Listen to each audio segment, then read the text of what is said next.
তখন থেকে মহারাজ কি লিখছেন খাতায়? মনে হচ্ছে সকাল থেকে চিন্তা ওনার মাথায়। হ্যাঁ, তাই মনে হচ্ছে। আমাদের সাথে কোনো না, শুধু লিখে চলেছেন। একজন মানুষ মনোযোগ দিয়ে কাজ করছেন আর তোমরা ক্রমাগত বকে চলেছো। না, আসলে মহারাজ কি কারণে চিন্তিত সেটা জানতে না পারলে আমাদেরও চিন্তা হয় বই কি। অর্থ বুঝলে, অর্থ। রাজকোষের অবস্থা খুবই খারাপ, আর সামনেই তো শিবরাত্রি পুজো। কিভাবে যে কি হবে কিছুই বুঝতে পারছি না। মহারাজ, এরকম হলে এবারে কিভাবে পুজো হবে? শিবরাত্রির পুজোয় তো অনেক খরচ। এত লোকজন আসেন, তাদের জন্য ভোগের প্রসাদের ব্যবস্থা করা তো মুখের কথা নয়। এবার তোমাদের সবাইকে দায়িত্ব নিতে হবে। আমরা সবাই? কি দায়িত্ব মহারাজ? আমি গতকাল তোমাদের রানীমার সাথে এই ব্যাপারে কথা বলেছি। রানীমা কি বললেন মহারাজ? দেখো, তোমরা সব সভাসদেরা যদি মুক্ত হস্তে দান করো আর রাজকোষ থেকেও যতটা সম্ভব অর্থ সাহায্য দিয়ে এবারে পুজো এবং ভোগের আয়োজন তাহলে সুসম্পন্ন করা যাবে। দানের চেয়ে বড় পুণ্যকর্ম আর কি আছে? যে সভাসদ সবচেয়ে বেশি দান করবে তাকে পরে কিছু অর্থ সাম্মানিক হিসেবে দেওয়া হবে। আচ্ছা মহারাজ। তাহলে আজ রাজসভার আলোচনা এইটুকুই রইল, বাকি কথা পরে হবে। বলি গিন্নি, আমি খুব সমস্যার মধ্যে আছি বুঝলে। হ্যাঁ, তোমার তো অর্থের টান ধরলেই আমার কথা মনে পড়ে গো। কি করে বুঝলে? বাবা, বুঝবো না? এতদিন ধরে তোমার সাথে সংসার করছি, তাও বুঝবো না? আমি কি আজকাল আর তোমার কাছে চাই বলো? আমার মা আমার নাম রেখেছিল পার্বতী, আর বলেছিল দেখিস তুই ভগবান শিবের মতন বর পাবি। তোমাকে পেয়েছি, কিন্তু সাথে পেয়েছি অভাব। হ্যাঁ, সে যতই অভাব হোক, মন্ত্রী মশাইয়ের মতো স্বভাব তো নষ্ট করিনি গিন্নি। সেই জন্যেই তো তোমার সংসারে পড়ে আছি গো, নইলে কবে এই চাল চুলোহীন সংসার ছেড়ে চলে যেতুম। হ্যাঁ, বলছি শোনো না, ওই কিছু মোহরের খুব দরকার।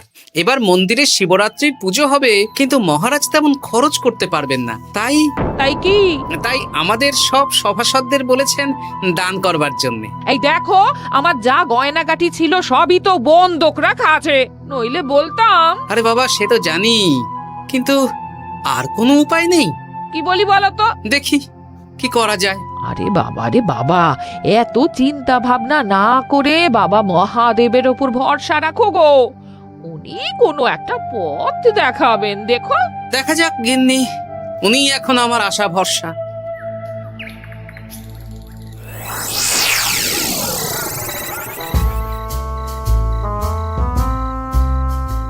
আরে মন্ত্রী মশাই, আপনি তখন থেকে শুধু এদিক ওদিক করছেন কেন বলুন তো? তা কি করব? না, আমরা তো বুঝতে পারছি না আপনার কি হলো। জীবনে অনেক অপমানিত হয়েছি, অনেক মার খেয়েছি, এবার সম্মান চাই। আর কেউ সম্মান না করলেও আমরা কিন্তু আপনাকে বেশ সম্মান করি মন্ত্রী মশাই। তোদের সম্মান আর মহারাজের সম্মানের মধ্যে অনেক পার্থক্য আছে। না, ওই ছোট মুখে বড় কথা বলছি মন্ত্রী মশাই, ক্ষমা করবেন। হ্যাঁ, মহারাজ আপনাকে কেন সম্মান করবেন? সামনে শিবরাত্রি, প্রত্যেক বছরের মতন এবছরেও গ্রামের মন্দিরে রাজবাড়ির তত্ত্বাবধানে পুজো হবে, আর সেই পুজোয় আমাকে দান করতে হবে। তা করুন, আপনার কি অর্থের অভাব নাকি? আরে বাবা, সব অর্থ দিয়েই তো তোদের গিন্নিমার গয়না বানিয়ে দিয়েছি, আমার হাতে আর আছে কই? ও, এই সামান্য ব্যাপার। আপনি মাছের তেলে মাছ ভাজুন। হ্যাঁ, আমিও তো তাই বলতে চাইছি। খোলসা করে বলতো তুই কি বলতে চাইছিস? মানে আমি বলতে চাইছি, আপনি আমাদের দায়িত্ব দিন, আমরা রাজ্যবাসীদের থেকে চাঁদা তুলবো, ভিক্ষে করব। আরো অনেক কায়দা করে অর্থ উপার্জন করে আপনার হাতে দেব, আর সেই অর্থ আপনি নিজের বলে চালিয়ে দেবেন। ব্যাস, তাহলে তো আমার 90% চিন্তাই মাথা থেকে নেমে গেল। ব্যাস, আর কোনো চিন্তা নেই।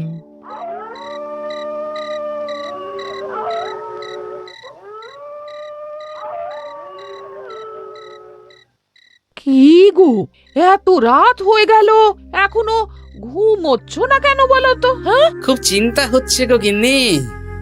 এখনো বুঝে উঠতে পারিনি যে কি করে দান করব। শুধু অর্থদানই কি দান নাকি গো? শিব ঠাকুর তো আমাদের প্রত্যেকের মধ্যেই রয়েছেন গো। হ্যাঁ, তা তো তিনি আছেন। তুমি বরং ভক্তদের সহযোগিতা করো। পুজোর দিন ভক্তরা দূর থেকে যাতে মন্দিরে আসতে পারে সেই ব্যবস্থা করো। মন্দির প্রাঙ্গণ পরিষ্কার পরিচ্ছন্ন রাখো। হ্যাঁ, ঠিক বলেছো গিন্নি, এটা তুমি ঠিক বলেছো।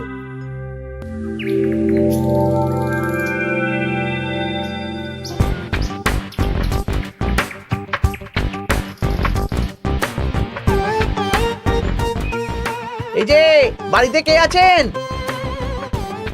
মন্ত্রী মশাই বলুন। হ্যাঁ, তা প্রত্যেক বছরের মতন এই বছরেও তো শিবরাত্রি উপলক্ষে মন্দিরে পুজো হচ্ছে, জানেন তো?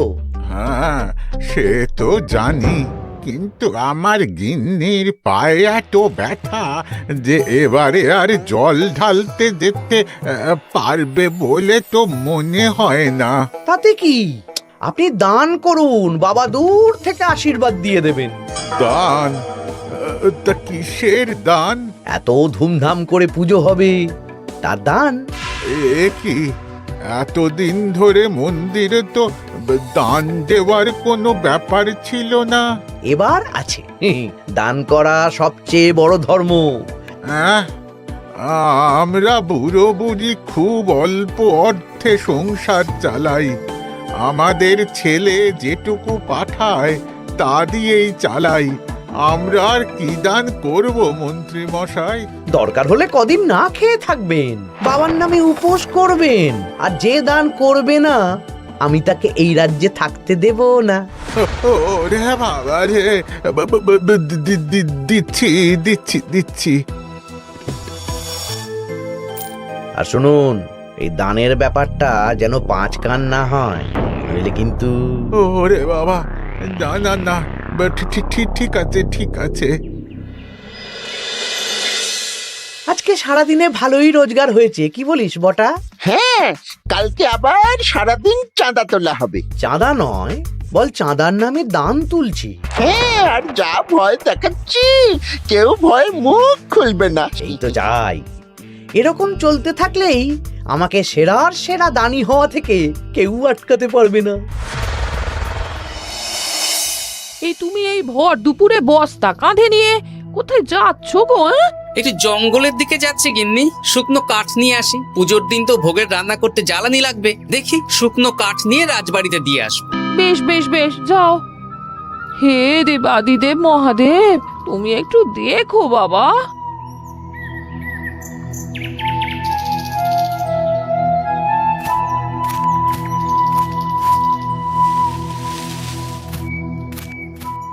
আরে আরে, নগেন খুঁড়ো না, এই সময় কাঠ কুড়োচ্ছ কেন?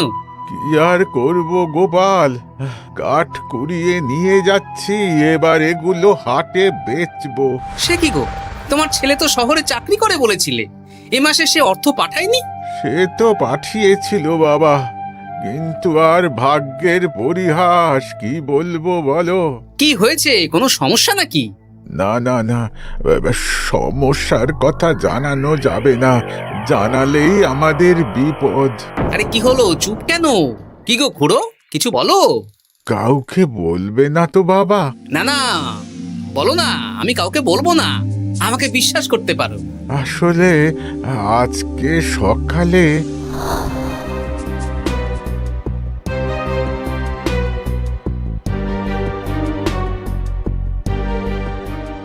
হ্যাঁ, মন্ত্রী মশাই? হ্যাঁ, শুধু আমাদের বাড়ি থেকে না, গ্রামের সব বাড়ি থেকে তুলেছে। ঠিক আছে খুড়ো, তুমি নিশ্চিন্তে থাকো। আর আমার চিন্তার শেষ নেই। আমার গিন্নির কদিন ধরে এত পায়ে ব্যথা যে এবারে অতটা হেঁটে মন্দিরে বাবার মাথায় দুধ ঢালতে যেতে পারবে না। ঠিক আছে, তুমি একদম চিন্তা করো না, আমি দেখছি কি করা যায়।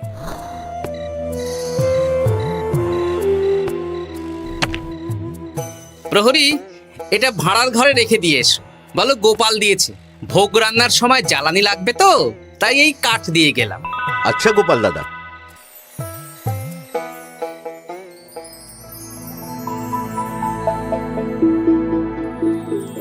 তারপর সবাই কিছু অর্থের যোগান করতে পারলে মহারাজ, আমি 5 মোহর অর্থ সাহায্য করতে চাই। আমিও 5 মোহর মহারাজ। বেশ। গোপাল, মহারাজ, এখন আমার হাত একদম খালি, তাই আমি অন্যভাবে সহযোগিতা করার চেষ্টা করছি। কিরকম? এই তো গতকাল আমি 1 বস্তা কাঠ দিয়ে গিয়েছি, আজকে আরো দেব। তারপর আগামীকাল মন্দির চত্বর পরিষ্কার করব, আগাছা পরিষ্কার করব, পুজোর দিন ভিড় সামলাবো, যারা দূর থেকে আসবে তাদের একটা গরুর গাড়ি করে নিয়ে আসবো। আচ্ছা, বেশ বেশ, কর। মন্ত্রী, মহারাজ, এই নিন। এতে 200 মোহর আছে, আমি আরো দান করব, আপনি কোনো চিন্তা করবেন না মহারাজ। বাহ বাহ বাহ বাহ বাহ, এ তো বিশাল ব্যাপার। আমি জীবনে অনেক পাপ করেছি, তাই এখন দান করে একটু যদি পুণ্য লাভ হয় সেটাই আশা। বেশ বেশ। পণ্ডিত, তুমি আর রাজবৈদ্য তাহলে পুজোর দশকর্মা দ্রব্যাদি কেনাকাটা শুরু করো। এখন ধারে নিয়ে আসবে, পুজোর পরে সব শোধ করে দেওয়া হবে। আচ্ছা মহারাজ, ঠিক আছে। তাহলে আজকে আমি আর পণ্ডিত মশাই দুজনে বাজারের দিকে যাব আর সব দশকর্মার দ্রব্যাদি কিনে নিয়ে আসব। হ্যাঁ হ্যাঁ, তাই কর।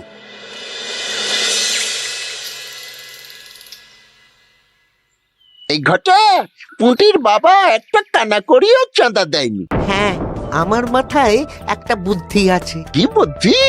দেখ, ওদের বাড়ির বাইরে একটা শাড়ি ঝুলছে। শাড়িটা দেখে খুব একটা ওই পুরানো মনে হচ্ছে না। ওটা হাত সাফাই করে বাজারে বেচে যা অর্থ পাবো সেটাই মন্ত্রী মশাইকে দেব, তাই তো? একদম তাই।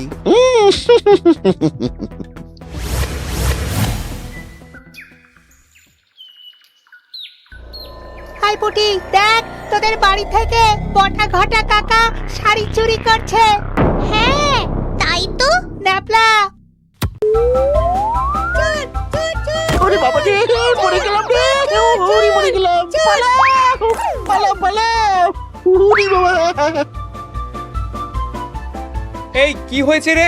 চিৎকার করছিস কেন? আর বটা ওভাবে পালালো কেন? এই বটা ঘটা কাকা ওই পুটির মায়ের শাড়ি চুরি করে পালাচ্ছিল, আমরা ধরে ফেলেছি। সাব্বাস, এই তো চাই। তার মানে মন্ত্রী মশাই এখন দান করার জন্য চুরিও করাচ্ছে। বাহ! কি ভাবছো গোপাল দাদা? না, কিছু না। আচ্ছা পুটির বাবা, তোমাদের বাড়ি মন্ত্রী মশাই চাঁদা তুলতে আসেননি? এসেছিলেন তো, কিন্তু আমি বলে দিয়েছি আমি পারবো না। নিজেদের বীজ ধান কেনার অর্থ নেই, চাঁদা দেবো কি করে? আচ্ছা, এই ব্যাপার, এবার বুঝতে পেরেছি। অনেক ভয় দেখালেন, চমকালেন, কিন্তু কিচ্ছু দিইনি। তাই বটা ঘটা চুরি করতে এসেছি, বুঝেছি। বেশ, এই সাবধানে থেকো। কিভাবে যে সংসার চালাবো? শোনো পুটির বাবা, তুমি এক কাজ করো। বলো। জঙ্গলে অনেক ধুত্র গাছ, আকন্দ গাছ আছে। তুমি পুজোর দিন সকাল থেকে মন্দিরের কাছে একটা ফুল মালা বেলপাতার দোকান দাও। এটা ভালো বুদ্ধি দিয়েছো। আমি তো এখন মন্দির প্রাঙ্গণ সাফ সাফাই করতে যাচ্ছি, আমি বরং কাজের ফাঁকে তোমার জন্য একটা ছাউনি দিয়ে মন্দিরের কাছে দোকান বানিয়ে দেব। তাহলে তো খুবই ভালো হয়। এই পুটি, তোরাও আমার সাথে চল, হাতে হাতে সাহায্য করবি। চল চল চল। চলো গোপাল দাদু।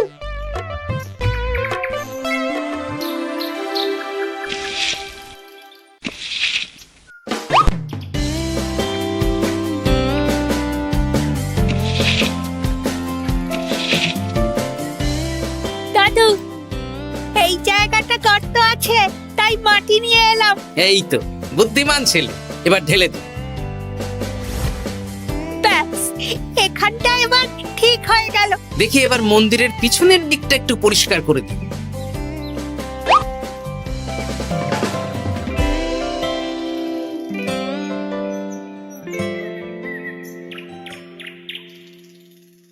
জয় মহাদেব। কি কিসের আওয়াজ হলো? হ্যাঁ দাদু, কিরকম একটা টং করে আওয়াজ হলো। দেখি তো। আরে বাবা, এটা ঘোড়া মনে হচ্ছে। হ্যাঁ তাই তো মনে হচ্ছে। জয় মহাদেব। বের করো বের করো। এই তো।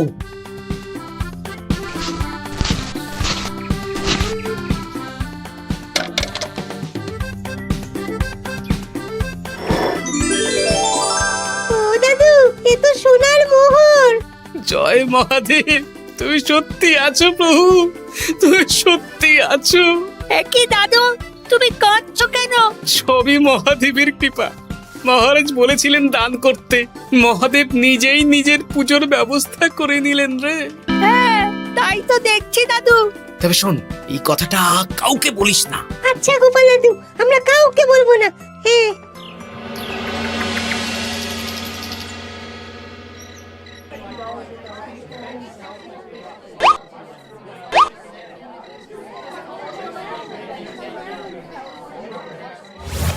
এবার আগামীকাল পুজো।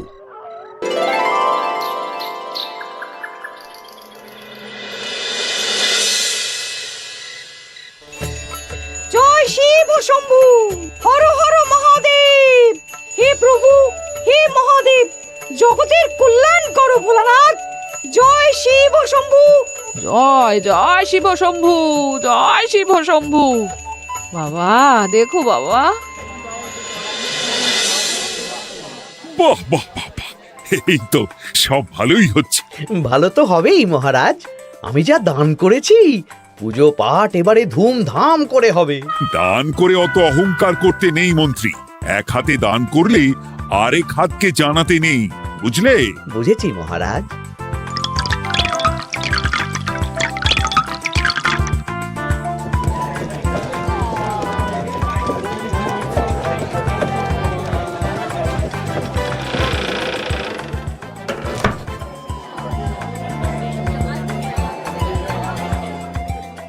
আসুন খুড়িমা, আপনি আসুন। সত্যি গোপাল, তোমার মতো মানুষ হয় না। আমার পায়ে বড় ব্যথা, ভেবেছিলাম এই বছর হয়তো মন্দিরে আসতেই পারবো না। আহা, আমি তো আপনার ছেলের মতন। আর কাল আবার আসতে হবে, বড় মাঠে ভোগের আয়োজন আছে, গাড়ি পাঠিয়ে দেব, কেমন? বেঁচে থাকো বাবা, বেঁচে থাকো। দেখো দেখো গোপালকে দেখো, ও হয়তো অর্থ সাহায্য করেনি, কিন্তু অন্যভাবে কত সাহায্য করছে। এই মন্দির প্রাঙ্গণ থেকে সব আগাছা পরিষ্কার করেছে। মহারাজ, আপনার সাথে কিছু কথা আছে। কি কথা? এখানে বলা যাবে না, যা বলবো আড়ালে। আচ্ছা চল।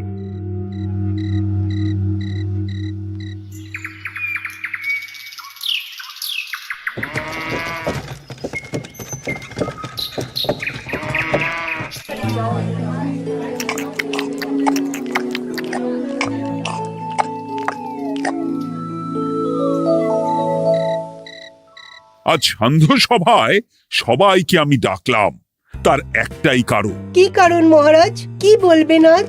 গতকাল শিবরাত্রির পুজো আর আজ বেলার পুজোর ভোগ গ্রহণ পর্ব বেশ ভালোভাবেই সুসম্পন্ন হলো।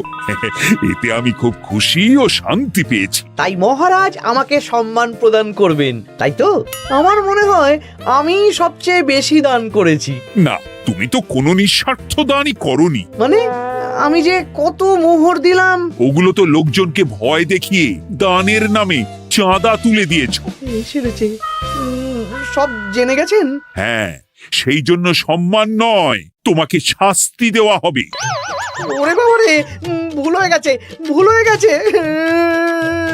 ক্ষমা করুন মহারাজ, ক্ষমা করুন। এসব ক্ষমার অযোগ্য ভুল।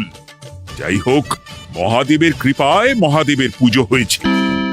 তুমি যে অর্থ লোকজনের কাছ থেকে তুলেছিলে সেটা লোকজনের মধ্যেই বিলিয়ে দেওয়া হবে। তাহলে পুজোয় যা খরচ হলো তার বকেয়া কিভাবে মেটাবেন? সেটার ব্যবস্থা তো স্বয়ং মহাদেব করেছেন মন্ত্রী মশাই। হ্যাঁ, মহাদেব কিভাবে? আমি একদিন বিকেল বেলা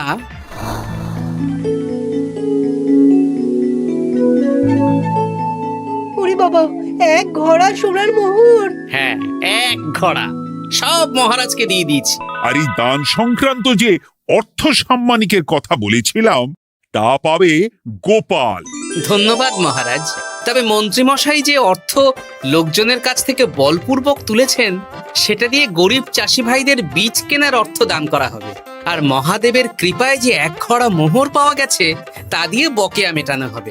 সাবাস গোপাল, সাবাস। এই না হলে আমার গোপাল। সাধু সাধু। আর মন্ত্রী মশাইকে কি করা হবে? ওকে কাল শাস্তি দেওয়া হবে।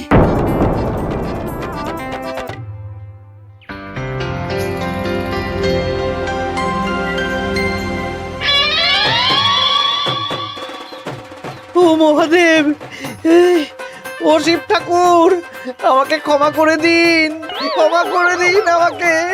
ওসব না বলে একবার কান ধরে উঠবস করুন আর একবার করে বলুন জয় মহাদেবের জয়। জয় মহাদেবের জয়, জয় মহাদেবের জয়, জয় মহাদেবের জয়। সবই মহাদেবের দান।